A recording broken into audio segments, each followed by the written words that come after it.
So wọ́n náwọn bá nínú oyún, wọ́n wá náwọn kọ́ làwọn ní oyún yẹn. Wọ́n ní láti máa sọ fún wọn pé obìnrin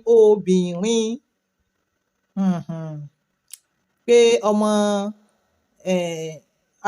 alákọ̀ọ́kọ́ o àbí oyún alákọ̀ọ́kọ́ o tí àwọn yọjọ tàbí pé wọ́n ṣe o pé òun ni tiwọn o, ẹlẹ́ẹ̀kejì o òun ni tiwọn o, ẹlẹ́ẹ̀kẹta o kìí ṣe tiwọn o, ẹlẹ́ẹ̀kẹrin o tiwọn ni o, èyí tó wà ń kùn tiwọn kọ́. Ẹ̀yin tèmi, mo wá wò ó bí tí bàbá yẹn bọ́rọ̀ yẹn dé, mo wá wò pé irú marriage wo ni wọ́n ṣe, but question irú marriage wo ni wọ́n ṣe, àbí mo tiẹ̀ ṣe marriage at all, kìí ṣe matter tó wà nílẹ̀ bó ṣe pé ìwà obìnrin àwọn ìyá ẹ ti mọ tí èèyàn mọ́ mọ́kọ, kódà èèyàn bá ṣe elaborate wedding o àbí èèyàn ò ṣe elaborate wedding, in as much as ẹ ti sọ wípé ọkọ ọmọ yín leléyìí, Ọlọ́run ti fàṣẹ sí, ṣé èèyàn mọ́ mọ́kọ ọmọ kó tún mọ́ màlẹ́ ẹ̀bí? Ẹ̀yin tèmi, èèyàn mọ́ mọ́kọ ọmọ kó tún mọ́ màlẹ́ ẹ̀bí? Ọ̀pọ̀lọpọ̀ àwọn obìnrin tí wọ́n ń ṣe ẹ̀ṣẹ̀ gbé, tí wọ́n ń ṣe rádaràda nílé ọkọ, àwọn mọ̀mọ́ wọn ò gáìdì wọn tó, àwọn mọ̀mọ́ wọn ò sòótọ́ fún wọn tó.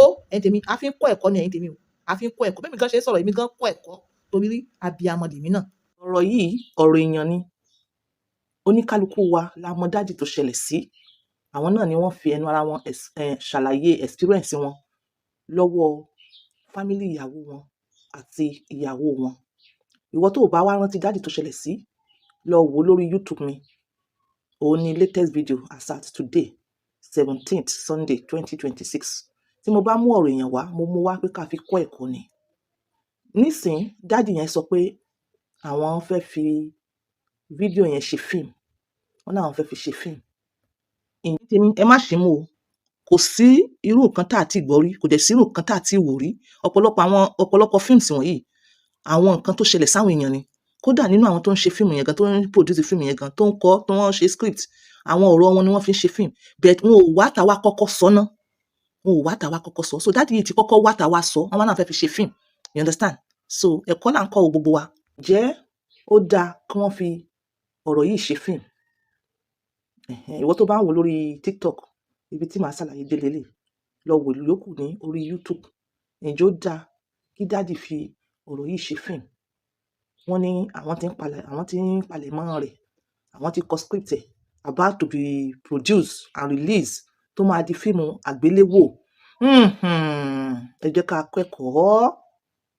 Ẹ̀yin tèmi, ní ìrònú ti tèmi o, ní ìrònú ọmọdé ti tèmi, nítorí arábìnrin yìí ó bímọ fún wọn, ó dẹ̀ ní àwọn ọmọ. Wọ́n ní ó ti bí ọmọ tẹ́lẹ̀ gan.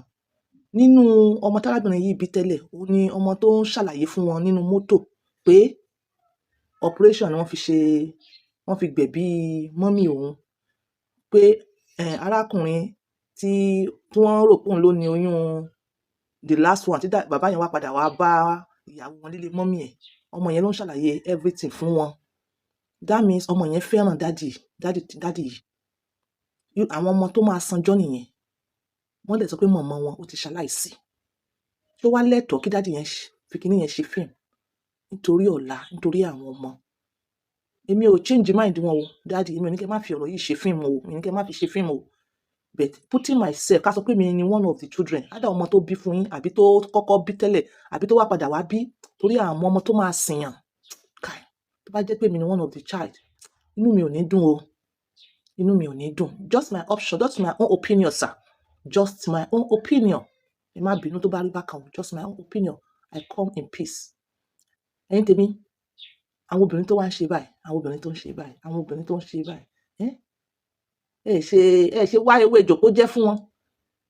Kẹ́ ẹ kó mọ́sẹ̀ fún wọn, kán mọ̀ fi wẹ̀.